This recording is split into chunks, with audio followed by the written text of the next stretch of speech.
Thank you, Jim. I've been told to speak very close to the microphone, but I'm not kissing it, or I'm just basically a bit worried. Distinguished guests, ladies and gentlemen, friends, fellow New Zealanders, it's a huge honour and privilege to be here amongst you today. It's actually been an incredible experience coming here from a city that is shattered by the experiences of the past 4 weeks, to encounter such overwhelming generosity and kindness. And this morning I felt that San Francisco and Christchurch were very, very close indeed, in every sense. So thank you all from the people of Christchurch. From the bottom of our hearts, at times like this, you need friends, and we have had an outpouring of kindness and friendship and generosity from New Zealanders throughout the world, from Americans, from Japanese, from the British, and it has been totally overwhelming. Thank you all very, very much indeed. When Leslie suggested that I should come and speak to you today, a colleague said, how are you going to put this all in words? And I don't know. Because what we went through, what we have been through, and what we continue to go through is really beyond words.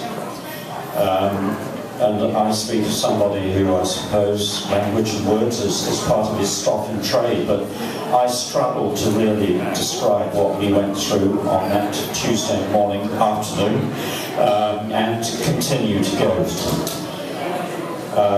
My own experiences, I guess, were echoed by thousands of other people in Christchurch. Being in a building that is literally collapsing around you is a highly interesting and, I have to say, not to be repeated experience as far as I'm concerned. I think after that shock occurred, after everybody got out onto the streets, what struck me was how it almost defined the New Zealand character. I saw many people profoundly upset. I saw no panic. I saw no hysteria. All I saw were my fellow Cantabrians, my friends and my neighbours, behaving in a calm, stoic fashion, helping each other, talking to each other. There were many, many acts of undemonstrative heroism that day. People rescuing people, people caring for people in very, very difficult situations. And then just simply fading away, unknown, anonymous. But these are the true heroes. You'll excuse me because it's all coming back a bit now. None of us really, I guess, have spoken much about those events, and they are still difficult. The emotion is still quite raw. We, for years, have thought this would never happen to us in Canterbury, Christchurch. We got the odd sort of bump in the night, and we all talked about it for about half an hour the following morning, and then that was it.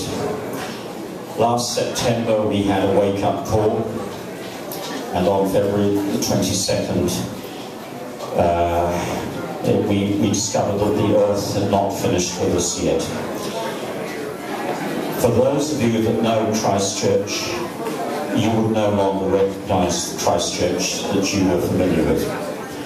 The central city resembles London or Dresden after the Blitz. It is unrecognisable. You can see from images behind me the extent of the damage. It will be possibly a year before anybody can return to work and live in central Christchurch. It will be at least 2 decades before you see a city rising from the rubble. We still continue to struggle. We have a fragile water supply, even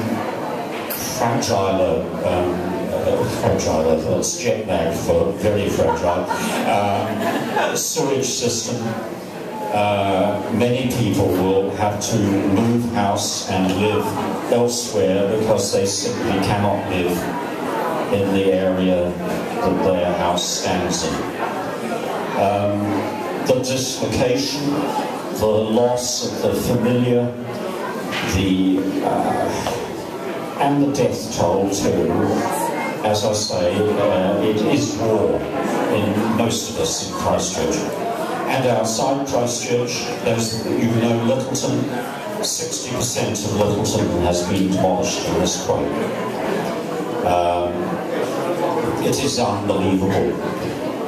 And words really cannot describe what we have been through. But being Kiwis, I guess we rally around, we straighten our shoulders and we say, all right, we'll get down to this with more than a little help from our friends. We will rebuild the city, we will endure, we will be strong. However difficult it is going to be, we will be strong. This is, of course, from a people who, I was told this morning, you in America have a program called That's Incredible. In New Zealand, the title got changed to That's Really Interesting. But we are a low-key people, we don't like fusses.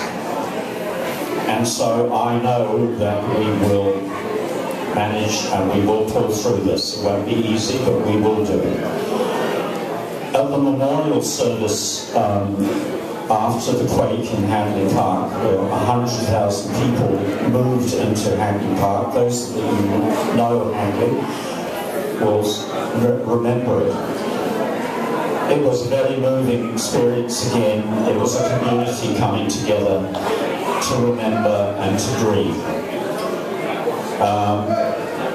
One of the speakers, the Bishop of Christchurch, who is a Canadian, Victoria Matthews, ended her speech by saying, we will all have stories to tell.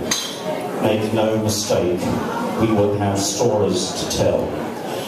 And I suggest that it's how we tell those stories and what the stories are about that will reshape Christchurch. Once again, ladies and gentlemen, fellow New Zealanders, I'm overwhelmed by what has happened here today. It's absolutely amazing. And I do thank you on behalf of everybody in Christchurch. God bless you all. Thank you.